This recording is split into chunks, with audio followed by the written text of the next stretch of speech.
Gold got hit hard, but silver absolutely pummeled today upon digesting the news that Donald Trump has won the election and that the Senate will be controlled by the Republicans, and maybe even the House of Representatives could be controlled by the Republicans.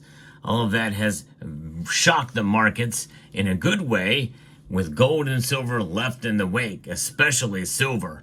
We'll discuss what happened here because it's not just that has occurred, but there's some good news aside with this as well that I'm going to share with you right now as we explore.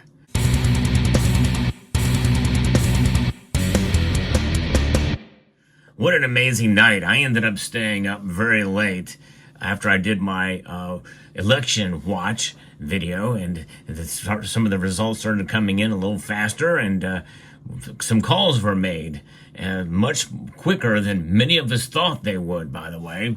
But Donald Trump is now the clear winner of the election, and already the transition team is at work, and the markets are reacting. And in a sense, they started when I did my election watch because we checked the prices there as well, too. Now, silver has dropped tremendously. We're going to get into exactly how much here just before the markets close, but this provides an opportunity, and people are taking advantage of the opportunity. So what happened? People are buying. They're buying big time. I talked to the folks at Summit Metals, who are the sponsor of the channel, and they are seeing business pick up because people are being smart and buying on the dips, and it all really centers around psychology. And so if you want a really good deal on silver products, check out summitmetals.com, or you can scan the QR code here, and they have some great deals and on silver products there. But silver is down and people are buying it. This is good news. This really will help with your dollar cost averaging. In fact, people are practicing enhanced dollar cost averaging right now. So what's going on in the markets? Well, just before they close, we can see a massive drop. Silver is down 4.5% right now, down $1.48, pushing way below the former support. And in fact, it's now below $32. It's at $31.23. It did get below $31 earlier in the day. It's a massive drop for silver.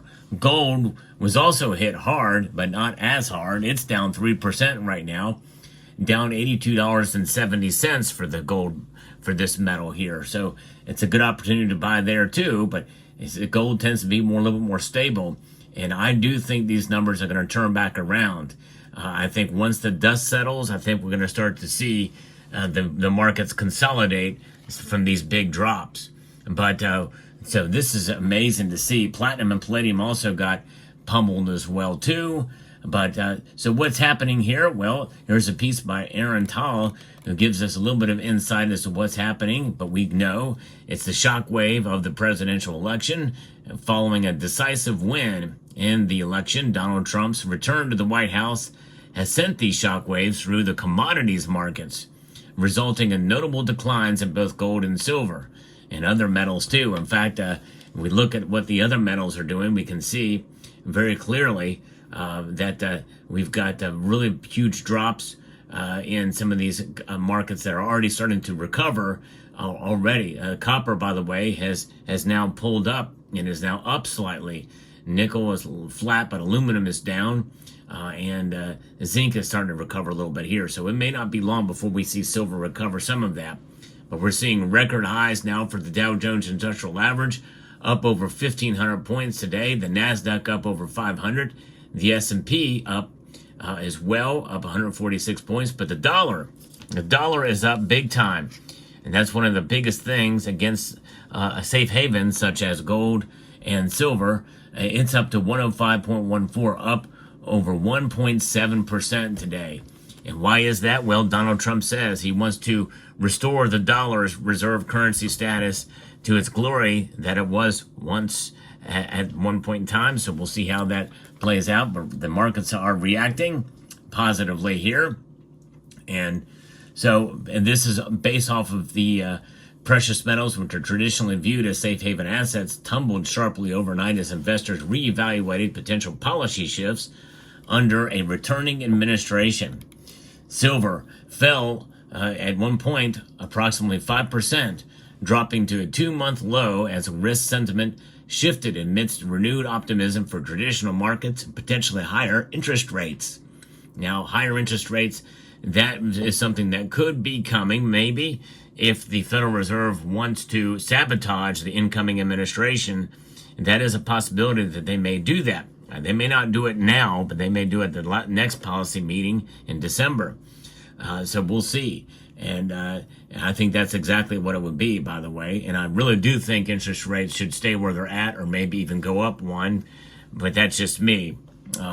These gold, another safe haven asset, wasn't spared. We saw that 3% decline. These drops are significant considering both metals have seen robust demand in recent months amid geopolitical uncertainties and fears of economic slowdown. That's in the paper markets, not for bullion, but not today. Today, we've seen a great demand for silver, especially anecdotally, as I mentioned earlier in this video. Now, silver and gold's decline is part of a broader commodities downturn, which is now starting to recover a bit now, as Trump's victory fuels expectations of pro-growth, pro-business policies. Other commodities have also dipped as risk sentiment increases and investors gravitate towards equities and the dollar. Additionally, the 10-year U.S. Treasury yield saw a notable spike today, rising above recent averages as markets brace for potential fiscal and monetary shifts. This yield surge further pressures non-yielding assets like precious metals, increasing their appeal of bonds over traditionally defensive investments. So that is it. And of course, we know that with the commodity sector trying to make a little bit of a comeback here, gold and silver, I think, will as well. I'm actually still bullish for gold and for silver. In fact, I'm still sticking with my prediction that we're going to see silver at least hit $35 sometime before now and the end of the year. We were 9 cents shy of it just a few weeks ago. We'll see if we get there again. Because we still have a lot of tensions geopolitically, although one phase of that has already manifested itself with the Houthis now saying that they are not going to do any more operations in that region. And that came after they learned of Donald Trump's election victory. And Donald Trump has said that during this period of time, during the transition period, he is going to meet with Putin and Zelensky and work that out, and maybe we might see the end of that conflict, that war.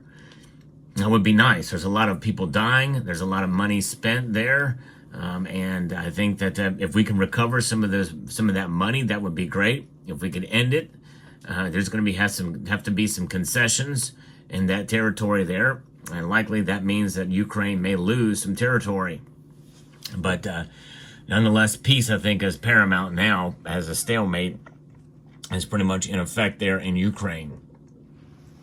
But peace is certainly something that is that will ease those tensions. Very well could bode well for stability, not only for the strength of the dollar, but also in terms of precious metal prices staying low, although that could mean silver could go up. Good economic activity means those 10,000 uses that silver has means it could climb up in price. We'll see how that plays out. Now, some other factors we're looking at here that is contributing to the decline in silver and gold are interest rate concerns. Trump's return has reignited speculation about a more aggressive stance from the Federal Reserve. I think, in a sense, in a way to sabotage it, as I mentioned earlier. If higher interest rates are implemented to curb inflation and stimulate economic growth, the demand for non-yielding assets like gold and silver typically wanes. But nonetheless, Trump does not want interest rates cuts, even though we really should, or interest rate hikes. I think he wants to keep them where they're at to stimulate the economy in the other way. Number 2 is stronger dollar expectations. Trump's election is expected to bolster the U.S. dollar as policies aimed at economic strengthening come into effect. Historically, a stronger dollar pressures precious metals, making them more expensive for holders of other currencies. That provides a period of time where we see the stabilization of gold and silver prices with a stronger dollar. I don't think we're going to see them go back down to where they were before all of this inflation hit.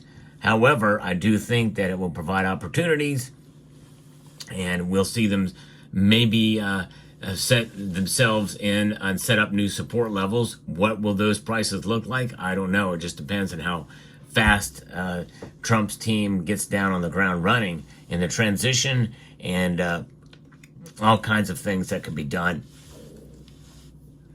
Next thing is going to be a stock market rally. Equity markets have responded positively to Trump's victory, as we saw. This optimism diverts investment from gold and silver towards equities, often seen as higher yield options in a bullish environment. But keep in mind, this is still a knee-jerk reaction. This is based off of psychology of what is perceived to be happening. It may take a while. There's a lot of policies that need to be passed through a Congress, and we're not even sure if we're going to have the House of Representatives yet. So a lot of things are still on the table, and how quickly these things can be done is another thing that we have to figure out. So we'll see how that plays out.